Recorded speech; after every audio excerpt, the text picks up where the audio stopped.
Bismillahirrahmanirrahim. Assalamualaikum warahmatullahi wabarakatuh. Bertemu lagi bersama saya, Guntur Maulana Zamroni, pada mata kuliah Pengantar Rekayasa Perangkat Lunak. Nah, misalkan pada minggu lalu kalian sudah belajar mengenai software estimation ya, pertemuan ke-9 kemarin.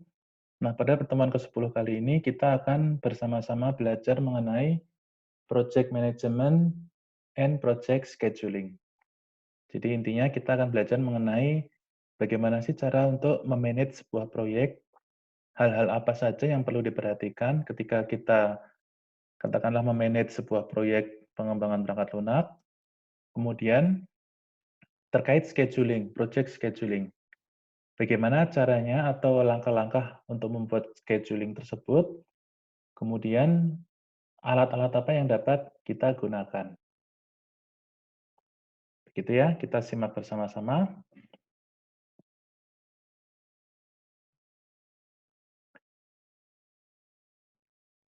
Baik, untuk capaian, ada beberapa capaian pada pertemuan kali ini. Yang pertama adalah mahasiswa diharapkan dapat memahami apa itu project management. Berikut komponen-komponen dari project management. Kemudian yang kedua, mahasiswa mampu menggunakan alat bantu untuk mengelola sebuah proyek perangkat lunak secara sederhana. Dan mahasiswa diharapkan mampu menggunakan alat bantu untuk memantau jadwal proyek perangkat lunak secara sederhana. Jadi intinya kami selain kalian memahami apa itu project management and scheduling, kalian juga dapat menggunakan alat-alat bantu atau software-software yang dapat kita gunakan untuk mengelola dan memantau sebuah proyek. Ini nanti saya harapkan dapat kalian gunakan untuk tugas besar atau tugas akhir dari mata kuliah pengantar rekayasa perangkat lunak ini. Yang pertama, project management. Jadi di sini dituliskan bahwa project management merupakan hal yang esensial bagi proyek perangkat lunak. Jadi ini betul ya. Mungkin pada pertemuan-pertemuan awal pernah saya singgung bahwa sebagian besar kegagalan dari sebuah proyek perangkat lunak itu bukan disebabkan faktor SDM dalam artian sumber daya atau anggota timnya itu tidak memiliki kemampuan yang baik. Tapi sebagian besar kegagalan sebuah proyek pengembangan perangkat lunak itu disebabkan antara lain yang pertama kegagalan anggota tim dalam mengumpulkan atau melakukan analisis kebutuhan perangkat lunak. Dalam artian, tim itu tidak memahami apa yang sebenarnya diperlukan oleh customer atau klien. Itu yang pertama. Kemudian, salah satu penyebab kegagalan berikutnya yang sering terjadi adalah ketidakmampuan tim atau tim leader ya, atau project leader dalam memanage proyek pengembangan perangkat lunak. Kegagalan seperti apa yang dimaksud? Ada banyak hal, nanti kita simak satu persatu ya. Kemudian, manajemen proyek perangkat lunak adalah suatu jenis manajemen proyek yang berfokus pada pembuatan atau pembaruan update sebuah perangkat lunak. Ya, ini definisi sederhana dari manajemen proyek perangkat lunak. Jadi, mudahnya manajemen proyek perangkat lunak adalah manajemen proyek, proyek untuk perangkat lunak, berfokus kepada pembuatan atau pembaruan dari perangkat lunak tersebut. Jadi sederhana sekali ya definisinya, mudah dipahami ini.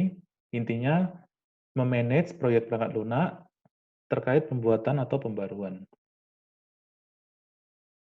Kemudian, proyek perangkat lunak perlu dikelola secara profesional dan memperhatikan rambu atau batasan, terutama batasan terkait anggaran keuangan dan jadwal. Nah, ini penting sekali. Pada minggu lalu, terkait estimasi software, kalian sudah belajar mengenai cara melakukan estimasi anggaran keuangan. Betul kan? Ya. Nah, sedangkan jadwal ini nanti kaitannya sangat erat dengan deadline yang diberikan oleh klien. Jadwal ini juga ada di estimasi software kemarin, kita sudah mempelajari beberapa cara untuk melakukan estimasi terkait waktu yang diperlukan atau jadwal. Jadi sekarang kalian sudah paham ya, dari minggu lalu sudah mempelajari estimasi software, terutama terkait anggaran dan jadwal. Kemudian, nah pada proyek perangkat lunak biasanya akan dipimpin oleh tim leader atau project manager atau project leader, tergantung istilah yang digunakan. Nah itu nanti tugas dari project leader adalah, atau project manager, tugasnya adalah memastikan bahwa proyek perangkat lunak dapat berjalan dengan baik dan tetap di dalam batasan-batasan tersebut. Batasan tersebut itu apa? Batasan terkait anggaran keuangan dan jadwal ya, dan tetap menghasilkan perangkat lunak yang berkualitas. Nah, jadi tugas project manager itu memastikan proyek dapat berjalan dengan baik di dalam batasan koridor-koridor anggaran keuangan dan jadwal yang telah ditentukan, tetapi tetap dapat menghasilkan sebuah perangkat lunak yang berkualitas. Itu salah satu tugas utama dari seorang project manager.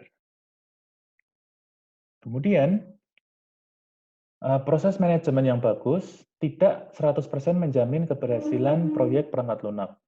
Ini betul ya, karena ada banyak faktor yang dapat mempengaruhi keberhasilan sebuah proyek.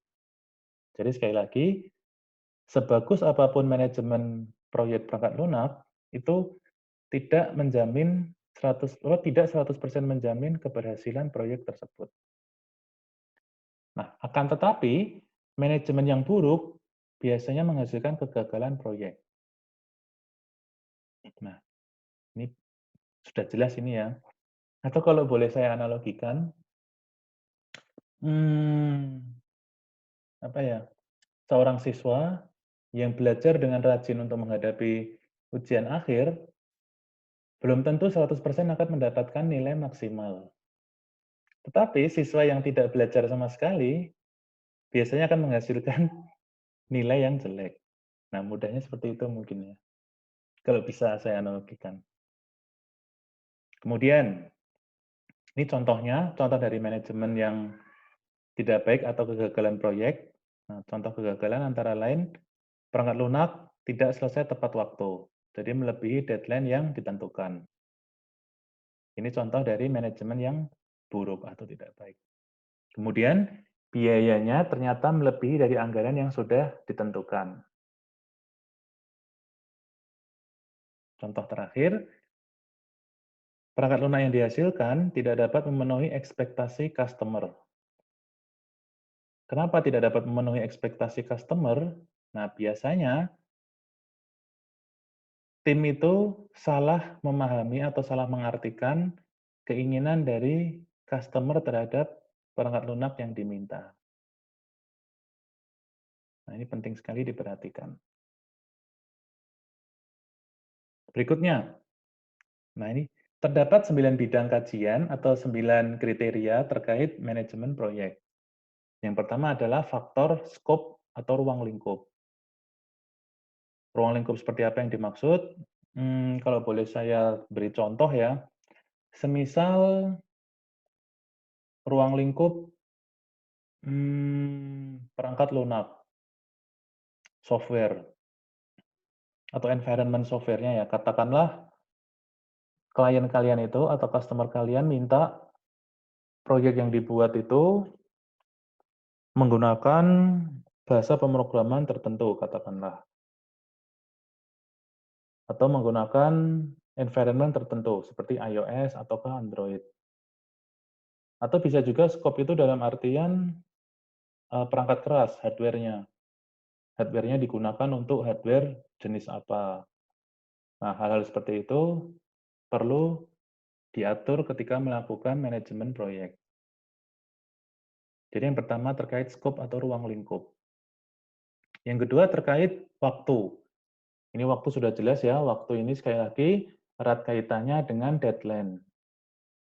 Jadi sebisa mungkin waktu pengembangan proyek perangkat lunak itu diatur dalam batasan deadline. Dalam artian proyek selesai sebelum deadline. Yang berikutnya biaya, ini juga jelas. Jadi ketika tim melakukan feasibility study, Nah, biasanya pada feasibility study atau analisis kebutuhan itu ya, analisis kelayakan, di situ akan ditentukan terkait estimasi biaya. Jadi kira-kira biayanya bagaimana. Nah, itu nanti sebisa mungkin biayanya itu tetap di dalam batasan yang telah ditentukan. Kurang tidak apa, tetapi jangan sampai melebihi anggaran. Kemudian kualitas dari perangkat lunak, ini kualitas erat kaitannya dengan kebutuhan fungsional. Jadi kebutuhan fungsional yang diharapkan oleh klien atau customer terkait perangkat lunak yang diminta. Yang kelima, manajemen SDM atau sumber daya manusia. SDM di sini yang dimaksud adalah SDM internal dari tim proyek. Jadi umumnya kan terdapat beberapa orang ya yang terlibat di dalam sebuah proyek. Selain project manager, nanti biasanya ada marketing. Ini marketing juga tidak kalah penting. Kemudian ada lagi sistem analis atau bisnis analis biasanya. Kemudian ada orang yang terlibat dalam proses user interface seperti UI UX designer, kemudian programmer, ada juga tester, sekretaris, bendahara, dan lain-lain. Jadi ada banyak sekali orang-orang yang terlibat dalam sebuah proyek pengembangan perangkat lunak. Nah, orang-orang tersebut perlu di-manage. Ini human resource management ini atau manajemen SDM termasuk salah satu hal yang cukup sulit dilakukan. Setelah human resource, faktor berikutnya adalah faktor komunikasi. Jadi komunikasi itu sangat penting di dalam sebuah proyek. Diusahakan sebisa mungkin komunikasi itu berjalan dengan baik. Setelah komunikasi ada risiko, manajemen risiko. Kemudian ada procurement. Procurement di sini adalah pembelian atau pengadaan barang. Dan yang terakhir adalah integration atau integrasi perangkat lunak. Ini integration kalau tidak salah sudah pernah kita singgung pada tahap implementation ya, pada materi-materi sebelumnya. Nanti dapat kalian lihat materi ke-6 kah atau ke-5 atau ke-6 kalau tidak salah. Nanti bisa kalian lihat. Nah, 9 hal ini yang harus dikelola oleh seorang project manager atau project leader. Begitu ya. Nah, ini yang pertama, manajemen ruang lingkup atau scope. Nah, yang pertama yang perlu kita ketahui adalah product scope. Product scope ini berisi deskripsi, daftar, fitur, dan komponen-komponen yang ada pada perangkat lunak. Seperti apa yang diinginkan oleh customer. Jadi intinya product scope ini adalah perangkat lunak yang diinginkan oleh customer. Berikut deskripsi, daftar, fitur-fitur yang ada pada perangkat lunak tersebut. Jadi apa yang diinginkan oleh customer. Kemudian ada yang namanya project scope. Nah, project scope ini adalah segala aktivitas yang diperlukan dengan tujuan untuk membuat perangkat lunak sesuai dengan product scope. Itu adalah project scope. Nah, ini contohnya ya. Jadi misal tadi yang pertama product scope ini nanti isinya adalah deskripsi, fitur-fitur, intinya terkait perangkat lunak seperti apa, produk seperti apa yang sesungguhnya diinginkan oleh customer atau klien kalian. Ini di sini. Nah, dari product scope, ini akan menuju ke project scope.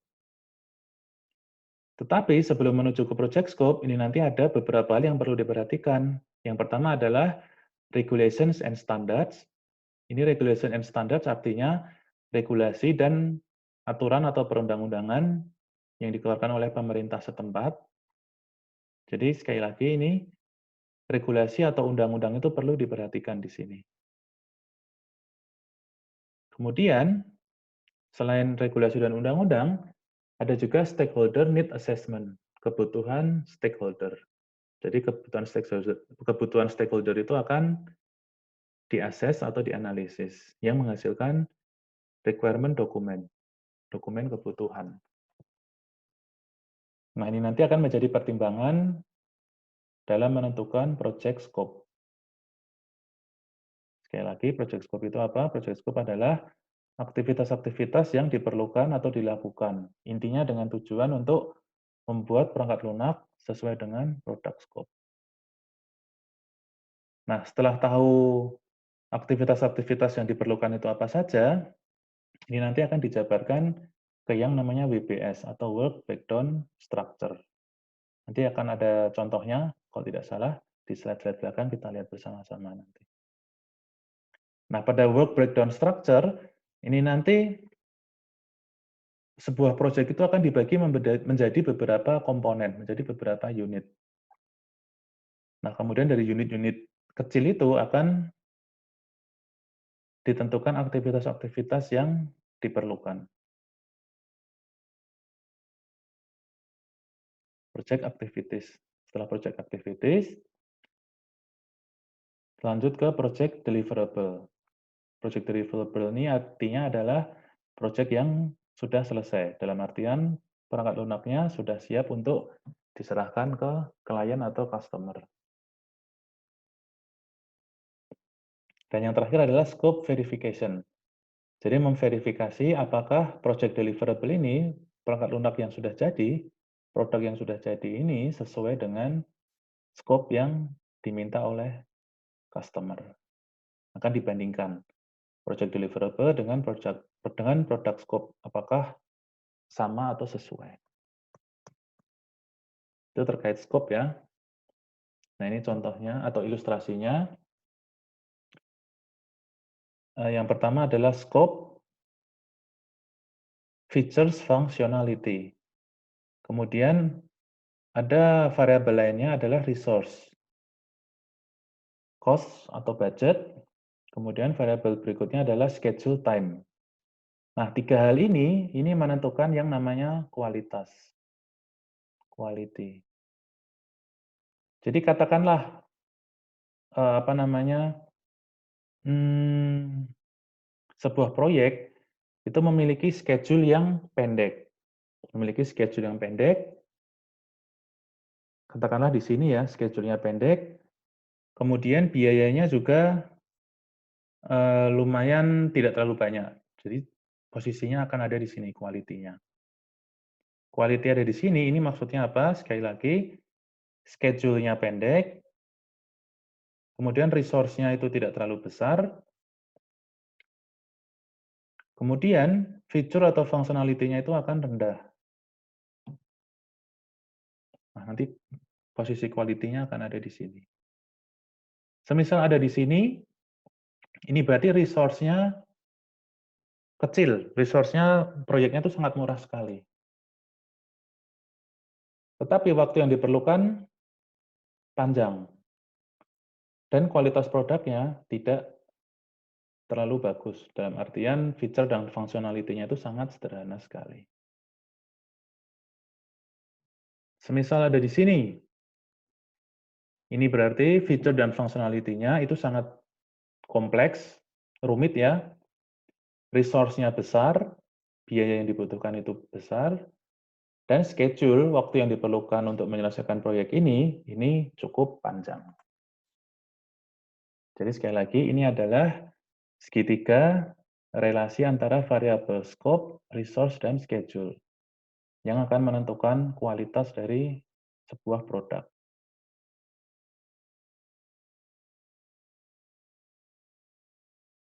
Bisa dipahami ya? Kemudian manajemen human resource atau manajemen SDM. SDM adalah aset terbesar dari sebuah perusahaan. Ini betul. Jadi aset terbesar dari sebuah perusahaan itu bukanlah image ataupun kapitalnya, keuangannya, tetapi aset terbesar mereka adalah SDM. Kemudian merekrut dan mempertahankan SDM membutuhkan biaya yang besar. Ini betul sekali ya. Jadi terkadang sebuah organisasi atau sebuah perusahaan itu ketika ada katakanlah pegawai mereka yang ingin keluar dan pegawai tersebut itu sebetulnya, bagus atau memiliki kompeten, itu biasanya perusahaan itu akan berusaha sebisa mungkin supaya orang tersebut tidak jadi keluar.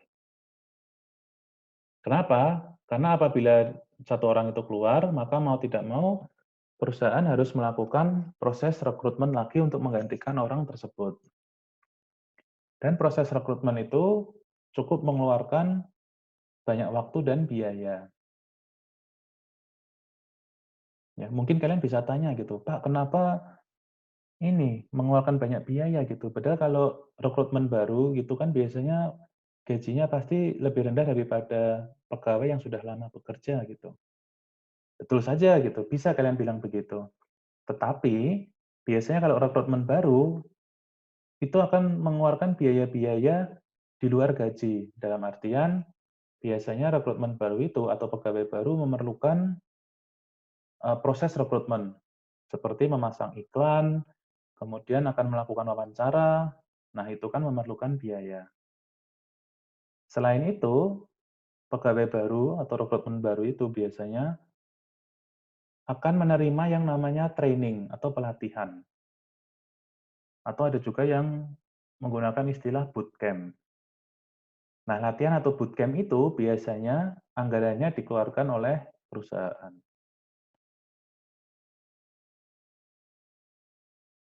Begitu ya. Belum lagi faktor penyesuaian diri.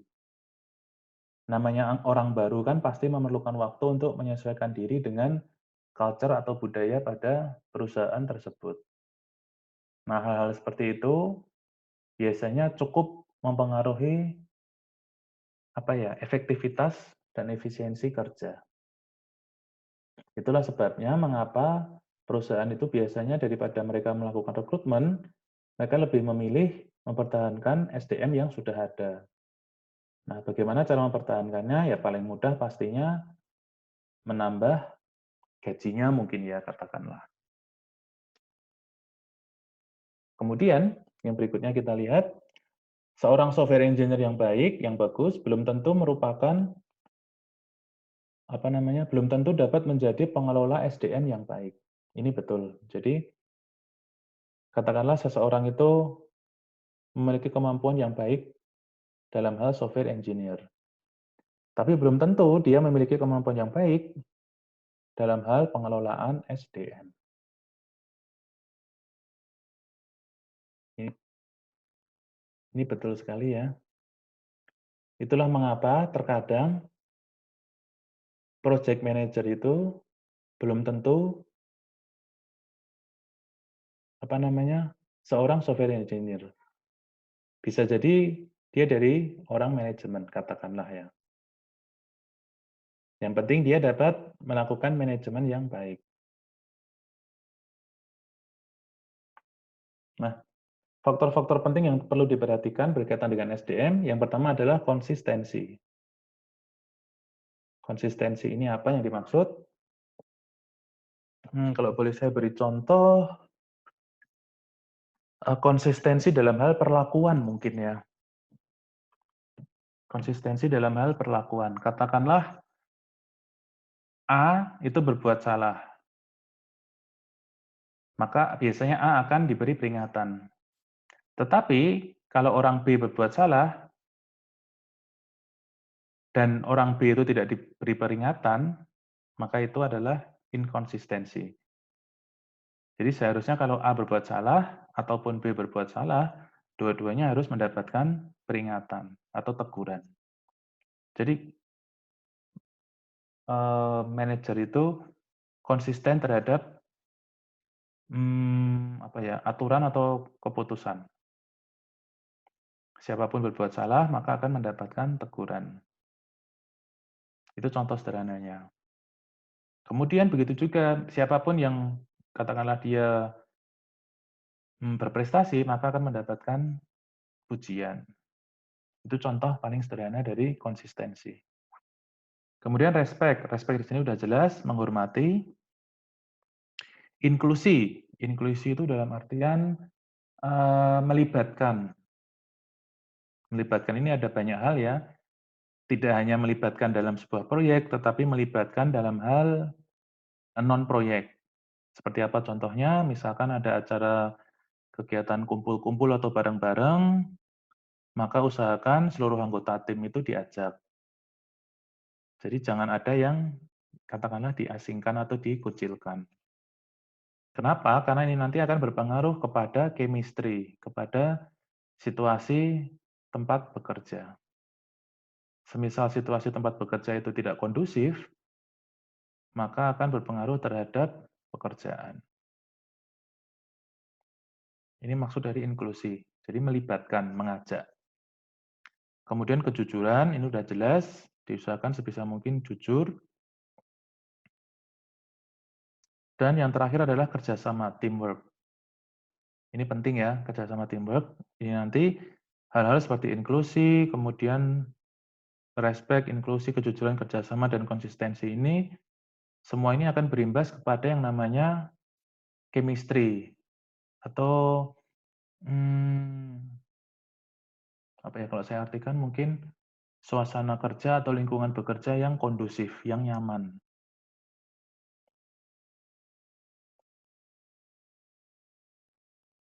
Komunikasi, manajemen komunikasi. Anggota tim berkomunikasi secara efektif dan efisien antar anggota tim dengan stakeholder lain. Ya, jadi komunikasi, baik itu sesama anggota tim atau dengan stakeholder, ini diusahakan dapat berjalan dengan baik. Apalagi dalam kondisi sekarang ini, dalam zaman sekarang ini, di mana teknologi itu sangat berkembang ya. Jadi lokasi dan waktu itu bukan merupakan hambatan untuk melakukan komunikasi, untuk menyampaikan sebuah informasi. Anggota tim harus terbuka dalam berkomunikasi. Ya, betul ini anggota tim harus terbuka dalam berkomunikasi. Contohnya paling mudah apa nih? Ada contohnya apabila ada kendala terkait sebuah proyek, maka anggota tim tersebut harus berani dan terbuka menyampaikan kepada project manajernya. Ini penting. Jadi katakanlah seseorang itu dia menemui kendala ketika melakukan proyek yang dikerjakan. Maka orang tersebut harus terbuka kepada project manajernya, menyampaikan bahwa dia memiliki kendala terhadap proyek ini. Dengan demikian, project manager ini dapat mengambil langkah alternatif. Oh, semisal dia memiliki kendala, maka apa yang harus saya lakukan? Semisal, apakah proyek ini harus saya serahkan ke orang lain, ataukah saya mencari orang tambahan untuk mengerjakan proyek tersebut. Nah, ini harus disampaikan. Karena kalau tidak disampaikan, nanti akan berimbas kepada proyek yang dikerjakan. Bisa jadi proyeknya itu tidak berkualitas, atau malah proyeknya itu tidak selesai, lewat dari deadline. Kemudian, komunikasi yang baik dapat mempererat dan memperkuat tim. Ini betul. Dengan komunikasi, anggota tim dapat memahami satu dengan lainnya. Nah, apa yang dipahami bisa jadi kekuatan atau kelebihannya, kemudian kelemahannya, motivasi, karakter, dan lain-lain. Semua ini sangat penting untuk membangun chemistry dari tim tersebut. Risiko, manajemen risiko. Terdapat beberapa jenis risiko di sini ya. Yang pertama adalah risiko proyek. Risiko proyek ini nanti berkaitan dengan jadwal atau deadline dan sumber daya. Kemudian risiko produk, ini berkaitan dengan kualitas dan performa dari sebuah produk. Dan risiko bisnis, pengembangan usaha dan pengembangan perangkat lunak. Sini ada contoh-contohnya ya. Contohnya misalkan risiko dari sisi teknologi. Seperti apa contohnya? Risiko yang mungkin terjadi, database yang digunakan pada sistem tidak dapat memproses banyak transaksi per detiknya. Seperti apa yang diharapkan. Ini kemungkinan risiko yang terjadi ya. Kemudian reusable software component, memiliki kecacatan yang dapat berarti mereka tidak dapat digunakan kembali seperti yang direncanakan. Ini dari sisi teknologi. Risiko-risiko yang mungkin terjadi. Nah, risiko-risiko seperti ini harus apa ya? Kalau bisa dicari atau diperkirakan. Semisal tim dapat memperkirakan risiko-risiko yang mungkin terjadi, akan dapat dicari solusi-solusinya. Gitu ya. Contoh risiko dari sisi people atau manusia. Tidak mungkin untuk melakukan rekrutmen staff dengan skill yang diperlukan. Kemudian staf kunci atau staf pentingnya sakit dan tidak dapat hadir atau tidak tersedia pada waktu yang krusial. Kemudian pelatihan yang diperlukan untuk staf tidak tersedia. Nah, hal-hal seperti ini harus di-manage. Ini manajemen risiko. Semisal hal-hal seperti ini terjadi, maka apa yang harus kita lakukan? Nah, hal-hal seperti itu harus sudah direncanakan oleh seorang project manager. Ada banyak contohnya di sini ya, dari sisi teknologi, dari manusia, people, kemudian dari sisi organisasi, dari sisi alat, requirement, dan estimasi. Nah, ini semua sebisa mungkin dicari, dikira-kira ya, ini kan semuanya hanya perkiraan. Tetapi dari perkiraan ini akan bisa dibuat solusinya. Semisal terjadi hal seperti ini, maka solusi yang kita lakukan apa? Hal yang dapat kita lakukan apa? Jadi ini contoh dari manajemen risiko. Manajemen pengadaan. Nah, sekali lagi tadi pengadaan itu lebih berkaitan kepada pengadaan eh, barang mungkin ya, untuk menyelesaikan sebuah proyek. Nah, contoh-contoh pertanyaan yang dapat diajukan, dari mana mendapatkan teknologi atau perangkat lunak atau perangkat keras yang diperlukan untuk proyek. Jadi katakanlah proyek itu memerlukan beberapa hardware atau software, maka dari mana kita dapat memperolehnya? Distributornya siapa? Nah, itu perlu di-manage, perlu dikelola. Kemudian pertanyaan lainnya, contohnya adalah, siapa yang dapat kita rekrut apabila memerlukan SDM tambahan? Nah, jadi katakanlah sebuah proyek itu ternyata memerlukan developer tambahan. Nah, kira-kira siapa yang bisa kita minta tolong? Kita mintain tolong untuk membantu. Nah, itu perlu dikelola oleh project manager. Kemudian manajemen integrasi. Setelah perangkat lunak selesai dikembangkan, tim akan menyerahkan dan melakukan integrasi perangkat lunak ke organisasi klien. Nah, proses integrasi ini harus di-manage, harus dikelola. Mungkin dulu pernah saya sampaikan, terdapat banyak sekali jenis integrasi yang dilakukan, yang dapat dilakukan. Nah, kira-kira jenis integrasi apa yang sesuai dengan kondisi organisasi tersebut? Atau mungkin pertanyaannya, kira-kira organisasi tersebut menginginkan jenis integrasi yang seperti apa? Itu harus dikelola. Karena kenapa? Karena integrasi ini kan juga akan berkaitan dengan tingkat kerumitan, kemudian juga tingkat jumlah SDM yang diperlukan, juga akan berkaitan dengan waktu yang diperlukan, bisa juga dengan biaya. Jadi integrasi ini akan ada banyak faktor yang berpengaruh dengan integrasi atau jenis integrasi yang dipilih.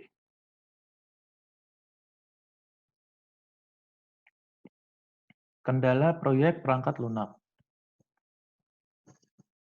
Anggota tim memiliki jumlah pekerjaan yang banyak dari banyak proyek dalam waktu yang bersamaan. Ini kendala pertama ya. Jadi kendala pertama, anggota tim itu masing-masing anggota tim itu memiliki workload yang besar, memiliki jumlah pekerjaan yang besar dari proyek yang berbeda-beda. Itu kendalanya. Yang pertama. Kemudian yang berikutnya adalah deadline yang pendek. Jadi waktu yang diberikan itu pendek. Itu juga sering menjadi kendala. Budget yang terbatas. Ini juga karena kalau budgetnya terbatas biasanya apa ya? Pergerakan tim pengembang itu menjadi katakanlah tidak bebas, tidak fleksibel. Akan sangat mengikat. Jadi ini deadline dan budget ini akan sangat mengikat pergerakan dari tim pengembang atau tim pelaksana proyek tersebut. Yang berikutnya, kendala lainnya adalah aturan atau regulasi pemerintah. Ini juga ikut menentukan. Itulah kenapa biasanya sebelum tim pengembang ini membuat project scope, mereka akan memperhatikan aturan-aturan atau regulasi pemerintah yang ada.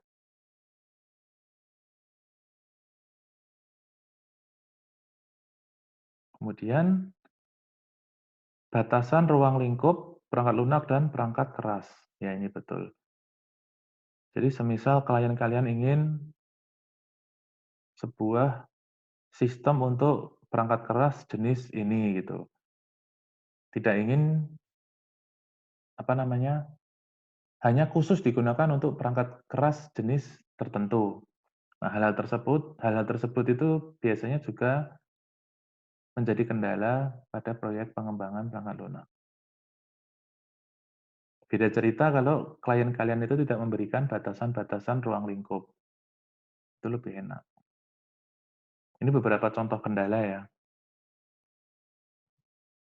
Nah, kemudian sekarang kita masuk ke yang namanya project scheduling atau penjadwalan dari proyek pengembangan perangkat lunak.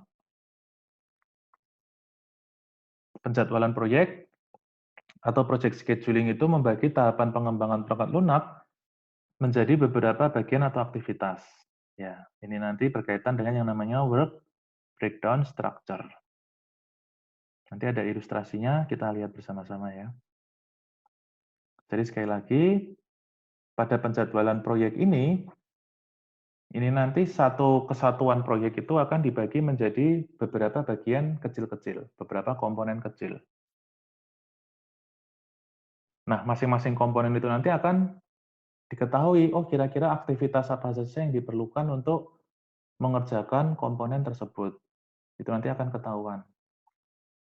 Nah, setelah ketahuan aktivitas-aktivitasnya, itu nanti akan dibuat penjadwalan. Jadi satu kesatuan dipecah-pecah menjadi potongan-potongan kecil, kemudian dicari aktivitas-aktivitas yang diperlukan atau pekerjaan-pekerjaan yang diperlukan untuk menyelesaikan potongan-potongan kecil tersebut. Setelah tahu pekerjaan atau aktivitas yang diperlukan itu apa saja, kemudian dapat dibuat penjadwalan. Scheduling menunjukkan interaksi antara tiap aktivitas. Ya, ini menunjukkan interaksi antara tiap aktivitas. Karena biasanya, katakanlah, ini untuk contoh ya, aktivitas 2 itu akan dilakukan setelah aktivitas 1 selesai. Nah, jadi dari situ kita dapat mengetahui interaksi antara aktivitas 1 dan aktivitas 2. Bahwa aktivitas 2 itu berjalan setelah aktivitas 1 selesai dikerjakan. Itu contoh ilustrasinya. Kemudian scheduling juga menunjukkan estimasi waktu yang diperlukan. Ini sudah jelas. Sekali lagi, scheduling ini nanti berkaitan erat dengan deadline. Kemudian pada scheduling juga akan diketahui penanggung jawab dari setiap aktivitas. Orang-orang yang bertanggung jawab terhadap aktivitas tersebut. Nah, ini ada langkah-langkah scheduling. Yang pertama kali harus dilakukan adalah memahami software requirement. Jadi pastikan betul-betul bahwa tim pengembang itu memahami software requirement, kebutuhan dari perangkat lunak. Apa yang sebetulnya customer itu inginkan? Apa yang sebetulnya customer itu butuhkan? Ini harus betul-betul dipahami. Kenapa? Karena tadi sudah saya sampaikan ya,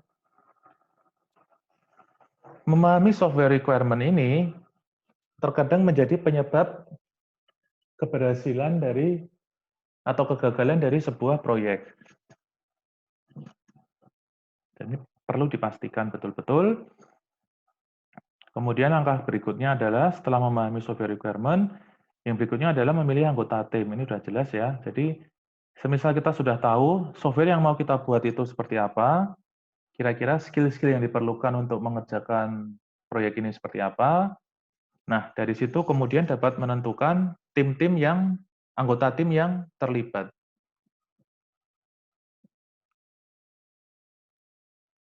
Jelas ini ya, bisa dipahami ya. Yang pertama memahami software-nya, software requirement-nya, kemudian memilih anggota tim sesuai dengan kebutuhan proyek. Misal proyek ini memerlukan, katakanlah, apa ya,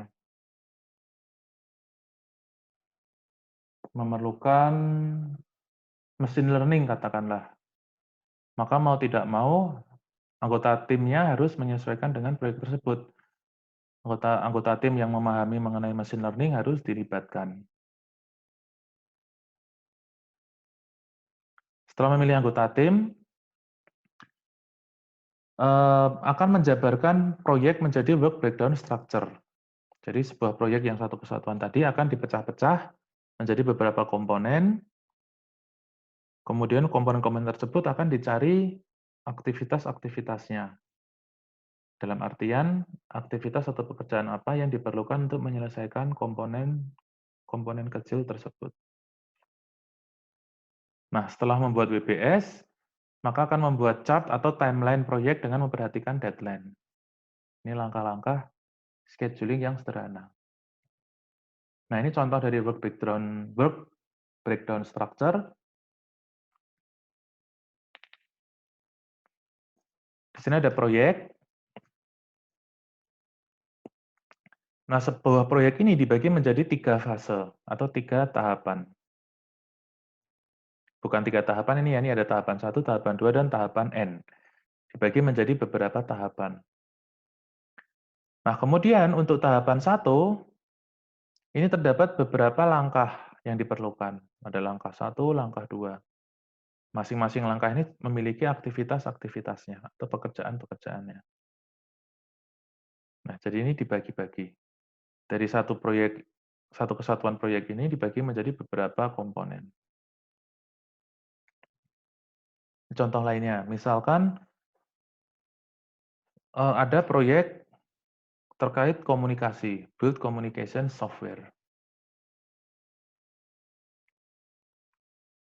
Nah, ada beberapa tahapan di sini. Yang pertama adalah sistem planning. Pada sistem planning, ada beberapa aktivitas yang dilakukan. Yang pertama adalah review specification, kemudian review budget, review schedule, develop plan.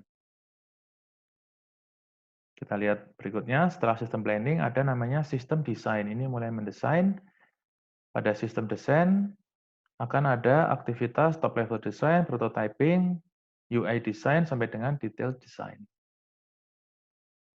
Tahap ketiga adalah coding, kemudian testing, dan terakhir delivery, atau menyerahkan perangkat lunak atau produknya ke klien atau customer.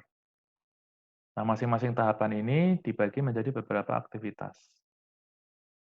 Nah, ini yang disebut dengan work breakdown structure.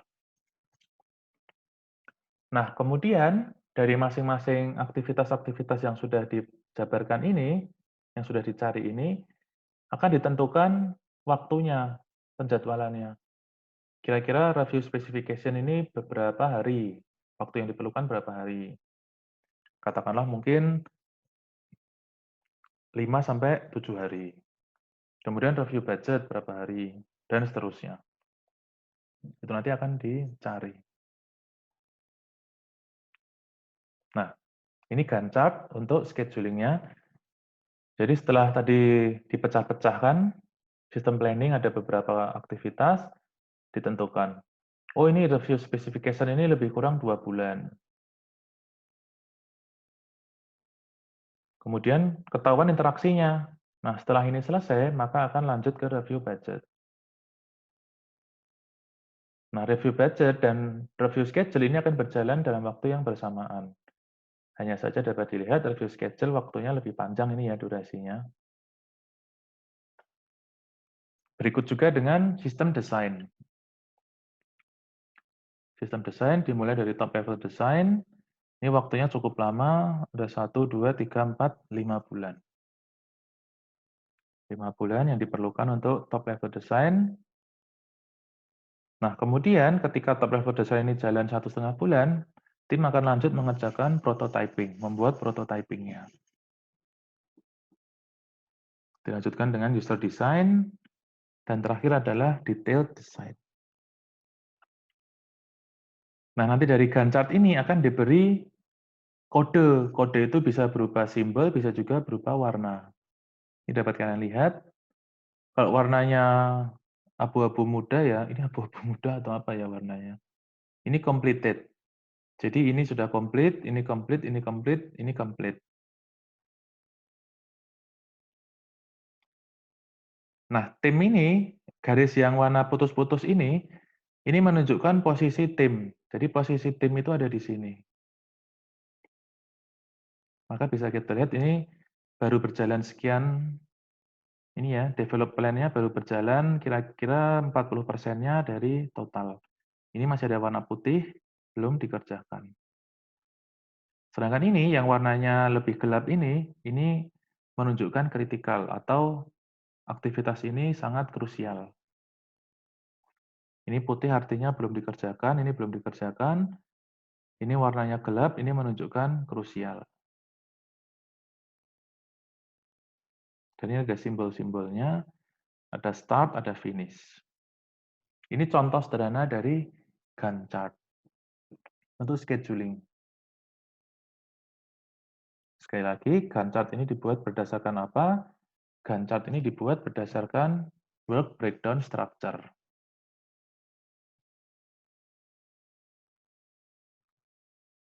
Kemudian project scheduling tools. Nah, ini jadi ada banyak software-software yang dapat kita gunakan untuk membantu kita membuat scheduling. Ada banyak nih ya. Yang pertama ada namanya Microsoft Visio. Ini saya yakin kalian sudah pada tahu. Ada juga yang Microsoft Project. Ini juga dapat kita gunakan. Kemudian kalau kalian ingin yang berbasis online, ini ada namanya monday.com. Kemudian Project Manager dan Sparks. Tapi ini berbayar ya. Ini berbayar per bulan, kalau tidak salah antara 15 sampai dengan 30 dolar, kalau tidak salah. Yang Monday atau Project ini. Kalau Spark CA ini cukup mahal, tetapi Spark CA ini sangat lengkap sekali. Kalau ingin, kalian bisa mencoba versi trial-nya dari 3 ini. Monday.com, projectmanager.com, dan Spark CA. Ini ada versi trial-nya. Semisal kalian ingin mencoba. Kemudian kita juga bisa menggunakan Microsoft Excel, ini sederhana. Kita tinggal membuat tabel-tabel saja. Gantt chart-nya tadi dibuat dalam bentuk tabel ya. Kemudian bisa juga menggunakan Google Sheets. Ya, ini online. Ini cukup membantu ya. Sederhana sekali ini Google Sheets dan lain-lain. Ini saya beri, ini ada contohnya. Ini adalah Visio. Nah, ini semisal ingin membuat Gantt chart menggunakan Visio nanti seperti ini. Nanti ada pilihannya. Untuk shape-nya atau bentuknya kalian tinggal pilih Gantt chart shapes. Kemudian ini contoh dari Microsoft Project. Jadi ini adalah aktivitas-aktivitasnya yang sudah dibuat, berikut dengan durasinya. Durasinya berapa? Kemudian ditentukan. Dibuat diagramnya, berikut juga ini ada interaksinya. Interaksinya ini maksudnya apa? Interaksinya adalah semisal sebuah tahapan ini sudah selesai, maka akan lanjut ke tahapan yang ini. Jadi tahapan B ini akan berjalan setelah tahapan A selesai. Berikut juga lain-lainnya ini ya, ada banyak interaksi yang terjadi. Ini contoh dari monday.com kalau tidak salah. Ini monday.com, ini cukup bagus ya, jadi tampilannya menarik sekali.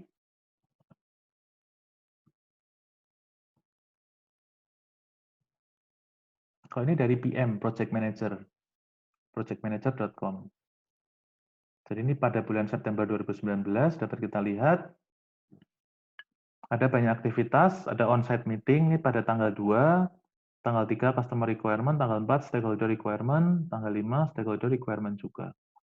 Kemudian dari masing-masing aktivitas ini bisa kita beri user, dalam artian user yang bertanggung jawab terhadap aktivitas tersebut. Ini ada user testing, yang melakukan testing ada siapa, nah bisa kita assign satu-satu.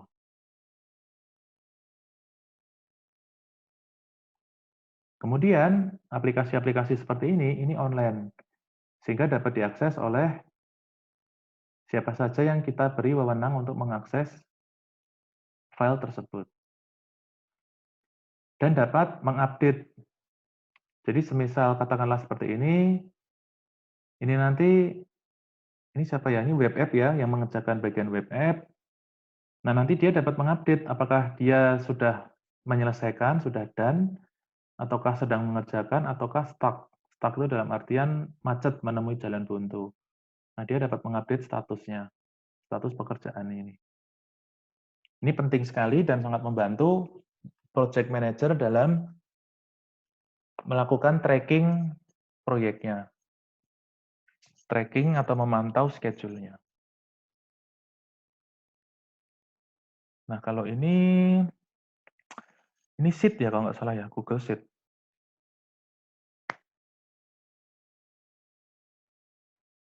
Google Sheet ataukah Excel ini?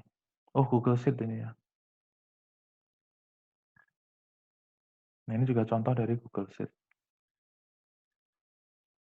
Jadi kalau saran saya sih kalian mencoba Google Sheet aja ya, karena Google Sheet kan yang free ya, dan cukup mudah untuk digunakan. Nah, atau bisa juga kalian menggunakan model seperti ini. Ini menggunakan sticky notes ditempel-tempel di papan tulis.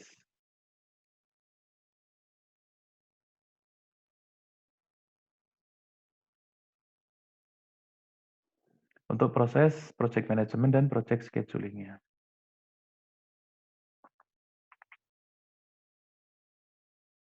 Nah, sampai sini materi kita. Sebelumnya ingin saya beri contoh sedikit ya, coba. Bisa tidak ya?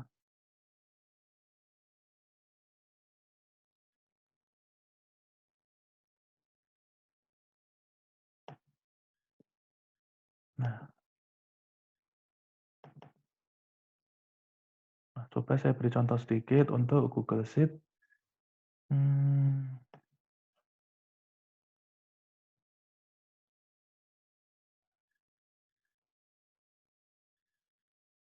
Ini Google Sheet, misalkan kita mau project baru ya. Ini aja. Nah, kita pilih pertama-tama pilih template by gallery. Nah, jadi kalau kalian memilih template by gallery, ini ya, template by gallery, ada banyak sekali template yang sudah disediakan di Google Sheet. Ada template kalender, keuangan, planner. Nah, kita cari yang project management. Nah, ini. Ada Gantt chart. Misalkan, pilih Gantt chart. Nah, ini sudah disediakan template-nya. Kita tinggal mengganti. Misal project title-nya apa, kemudian project manager-nya, nama perusahaannya, dan tanggalnya.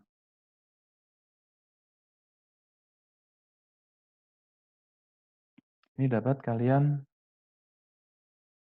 gunakan. Jadi sudah diberikan template, tinggal kita gunakan. Nanti misalkan aktivitasnya berbeda, ya tinggal diganti saja namanya. Fasenya apa, ya tinggal diganti, disesuaikan dengan proyek kalian. Atau misalkan ini ada project tracking untuk memantau perkembangan proyek. Nah, ini sudah ada template-nya yang dapat kita gunakan.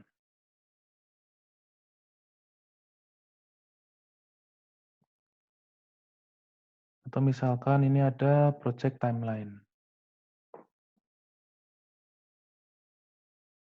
Nah, ini seperti Gantt chart ya. Jadi misalkan project analisis kebutuhan, kemudian nanti analisis kebutuhan ini dibagi menjadi beberapa subproyek kan, atau beberapa aktivitas. Nah, aktivitasnya apa saja, kemudian ini tinggal kita beri warna. Misalkan WBS-nya dari sini, work breakdown schedule-nya.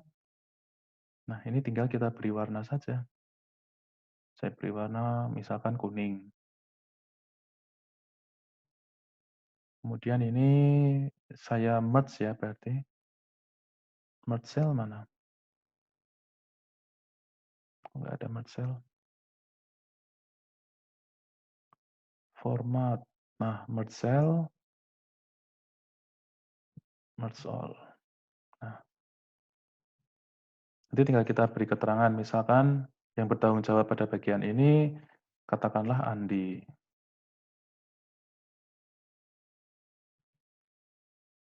Nah, berikut juga aktivitas-aktivitas yang lain. Nanti tinggal kalian sesuaikan. Jadi harapannya untuk tugas mata kuliah pengantar rekayasa perangkat lunak, kalian nanti juga akan menyertakan WBS dan scheduling ini. Atau misalkan kalian besok semester 6 ya. Misalkan kalian waktu semester 6 mengerjakan MTP katakanlah.